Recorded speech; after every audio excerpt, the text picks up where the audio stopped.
আসসালামু আলাইকুম। বোরো ধান চাষে সর্বশেষ পরিচর্যা অর্থাৎ আমরা বোরো ধান চাষে সর্বশেষে যে পরিচর্যা করে থাকি সেগুলোই আপনাদের মধ্যে আজকে তুলে ধরবো। যেহেতু আমাদের ধান গাছগুলাতে ধান বের হচ্ছে, এই সময়টাতে দুইটা জিনিস লক্ষ্য রাখতে হবে। প্রথমত ধানের জমিতে পানি রাখতে হবে এবং দ্বিতীয়টি হচ্ছে এই সময়টাতে এক ধরনের পোকা আক্রমণ করে থাকে। এক ধরনের পোকা রয়েছে যে পোকা ধান বের হওয়ার সময় ধানের ভিতরে যে রস রয়েছে সেই রস চুষে খেয়ে ফেলে এবং পরবর্তীতে ধানের মধ্যে চিটার পরিমাণ বেশি হয়। যেহেতু ধান আমাদের দিকে প্রধান ফসল, তাই এই সময়টাতে একটু ভালোভাবে ধান গাছগুলার মধ্যে পরিচর্যা করতে হবে এবং প্রতিনিয়ত লক্ষ্য রাখতে হবে এই সময়টাতে যেন কোনো ধরনের পোকা ধান গাছে আক্রমণ করতে না পারে। এই সময়টাতে ধান গাছের মধ্যে যে পোকা বেশি আক্রমণ করে থাকে সেটা আমাদের দিকে গান্ধী পোকা নামে পরিচিত। এক এক জায়গায় এক এক নাম হতে পারে। এই পোকার আক্রমণের লক্ষণ হচ্ছে যখন ধান গাছ থেকে ধানের শীষ বের হবে তখন ওই পোকা ধানের শীষে বসে ধানের রস চুষে খেয়ে ফেলবে। আপনারা এখানে দেখতে পাচ্ছেন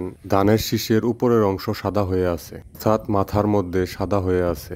এটা হচ্ছে গান্ধী পোকার আক্রমণ। আমরা যখন আমাদের জমিতে এই লক্ষণগুলা দেখতে পেয়েছি তাৎক্ষণিক এই পোকার ওষুধ দিয়ে দিয়েছি, অর্থাৎ গান্ধী পোকার ওষুধ দিয়ে দিয়েছি, যাতে পরবর্তীতে আর এই পোকা আক্রমণ করতে না পারে।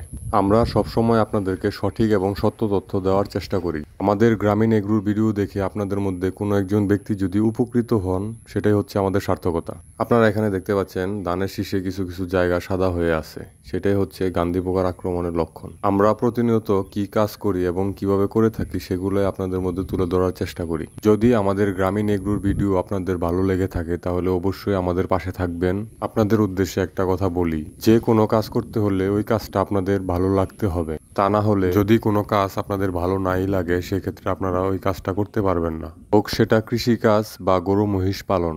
আপনারা একটা কাজ তখনই ভালো করবেন যখন ওই কাজটা মনোযোগ দিয়ে করবেন এবং ওই কাজে সফল হবেন। সবাই ভালো থাকবেন, সুস্থ থাকবেন এবং আমাদের জন্য দোয়া করবেন। আল্লাহ যেন আমাদের সকল কাজে বরকত দান করে। আসসালামু আলাইকুম।